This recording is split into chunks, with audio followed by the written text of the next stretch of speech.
प्रधानमंत्री नरेंद्र मोदी के कार्यालय से 1115 किलोमीटर दूर खड़े होकर देश के मुख्य न्यायाधीश यानी कि चीफ जस्टिस ऑफ इंडिया ने यह बता दिया कि आने वाले 4 महीने कैसे सत्ता के माथे पर पसीने की बूंदें लाने वाले हैं। सीजेआई बीआर गवई का एक ऐलान और उस ऐलान के बाद सत्ता के शीर्ष पर बैठे हुए या फिर कि सीधे तौर पे कहा जाए तो मोदी और अमित शाह साहब के चेहरे पर पसीने की बूंदें नुमायदार हो गई होंगी और इसके पीछे एक लंबी फहरिस्त है।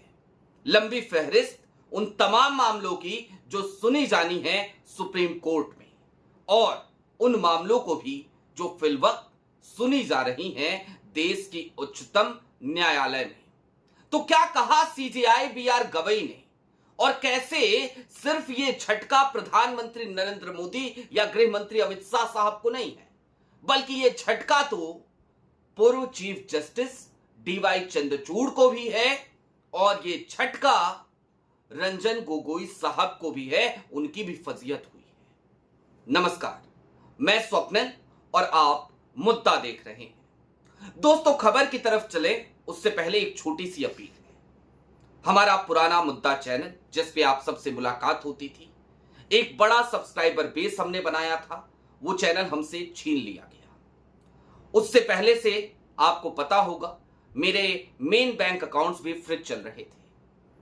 लिहाजा कुल मिलाकर आज की तारीख में मुद्दा एक आर्थिक संकट से निश्चित तौर पर जूझ रहा है, लेकिन हमने हार नहीं मानी।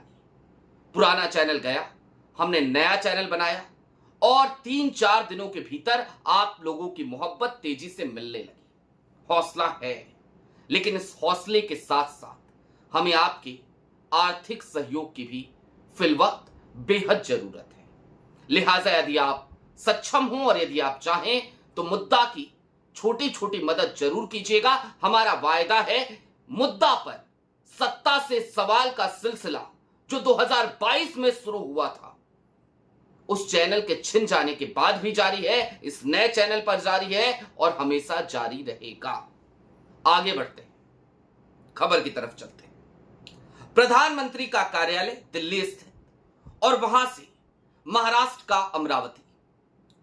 अगर आप दूरी मापिएगा तो यह दूरी होती है 1115 किलोमीटर की। अमरावती दरअसल पैतृक स्थान है देश के मुख्य न्यायाधीश का यानी कि बीआर गवई साहब का। बीआर गवई साहब अपने पैतृक गांव में थे।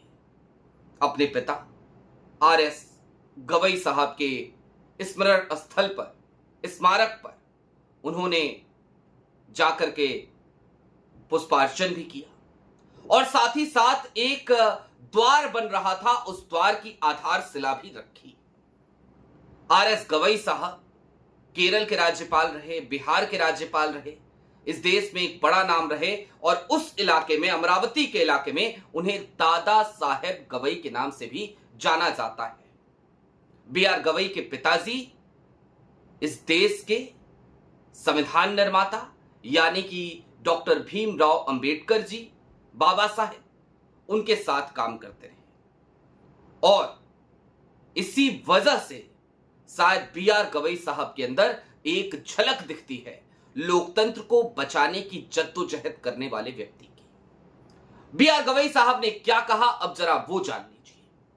बीआर गवई साहब अपने पैतृक गांव पहुंचे तो वहां पर सीधे तौर पर एक ऐलान किया और वो ऐलान इससे पहले भी वो कर चुके हैं, लेकिन जरा सोचिए, अपने पिता के स्मारक पर पुष्पार्चन के ठीक बाद अपने पिता के नाम पर बन रहे एक द्वार की आधारशिला रखने के ठीक बाद जब बीआर गवई फिर से कुछ ऐलान करें और वही ऐलान दोहराएं तो निश्चित तौर पर वो इस बात को पक्का कर रहे थे कि सनद रहे, मैं संविधान को बचाने के लिए काम करूंगा, संविधान का माखौल उड़ाने वालों को बख्शूंगा नहीं, क्योंकि मुझे बदले में कुछ चाहिए नहीं।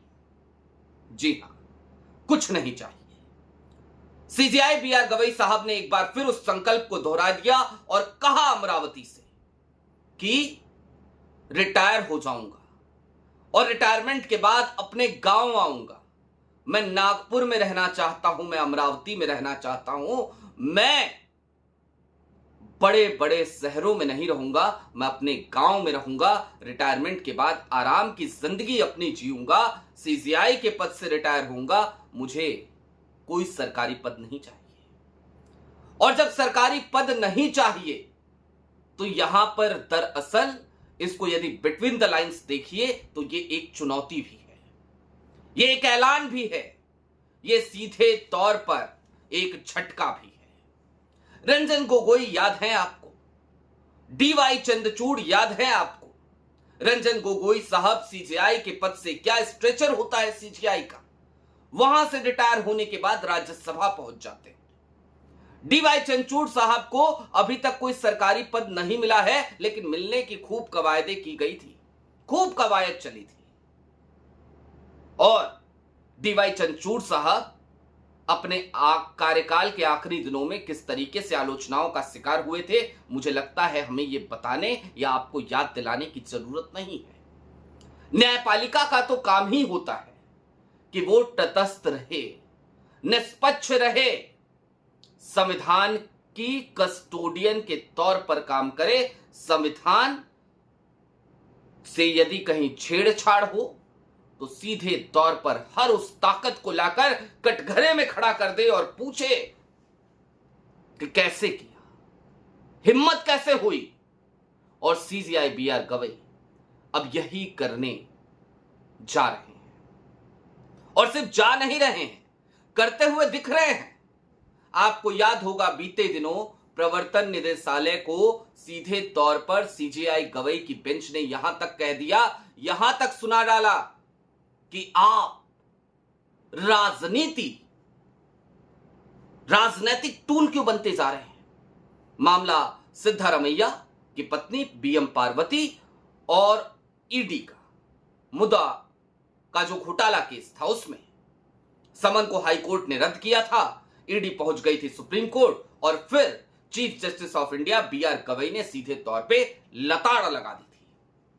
उसी दिन एक स्वतः संज्ञान भी लिया ईडी के ही एक मामले का, जब ईडी ने वकीलों को समन किया और सीजीआई गवई साहब ने कहा ईडी के लिए गाइडलाइन बनानी जरूरी है, गाइडलाइन बनानी पड़ेंगी, ये अपनी मर्जी से काम कर रहे हैं।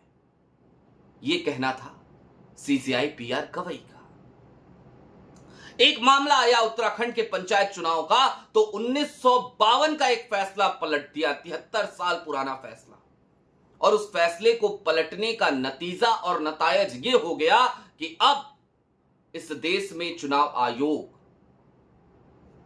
इस बात से, इस दलील से बच नहीं पाएगा कि चुनाव की नोटिफिकेशन जारी हो गई तो अब न्यायालय कोई हस्तक्षेप नहीं करेगा, क्योंकि चीफ जस्टिस ऑफ इंडिया ने 1952 के फैसले को पलटते हुए ना सिर्फ हस्तक्षेप किया बल्कि एक रास्ता खोल दिया कि ठीक है, चुनाव की नोटिफिकेशन जारी हो जाएंगी, उसके बाद भी गड़बड़ी होगी तो अब न्यायालय हस्तक्षेप कर सकता है।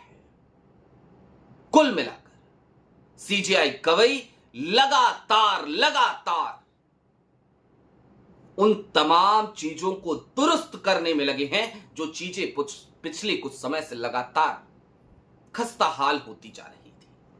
खस्ताहाल तो होती जा रही थी इस देश की उम्मीद भी, खस्ताहाल तो होती जा रही थी लोकतंत्र प्रेमियों की, लोकतंत्र में भरोसे की आस भी, खस्ताहाल होती जा रही थी सवाल पूछने वालों, सत्ता से सवाल पूछने वालों की हिम्मत भी। लेकिन जब सुप्रीम कोर्ट की सबसे बड़ी कुर्सी पर सीजीआई बीआर गवई बैठे तो कुछ उम्मीदें जगी। और आज की तारीख में जब अपने कार्यकाल के लगभग 2-2.5 महीने वो बिता चुके हैं और अभी 4 महीने का कार्यकाल उनका बचा है तकरीबन, तो उस वक्त पे सीजीआई गवई बार बार अपने संकल्प को दोहरा रहे हैं, मानो ये बता रहे हो कि देख लो, मुझे तुमसे कुछ नहीं चाहिए और तुम मुझे कुछ दे भी नहीं पाओगे। वो एक शेर है ना कि मेरे दर से खाली लौटे राजनीति के उड़न खटोले, दुनिया में इतना धन कहां है, जो मेरी खुददारी तौले। तो सीजीआई बीआर गवई आज की तारीख में उसी मतले और शेर को चरितार्थ करते नजर आ रहे हैं।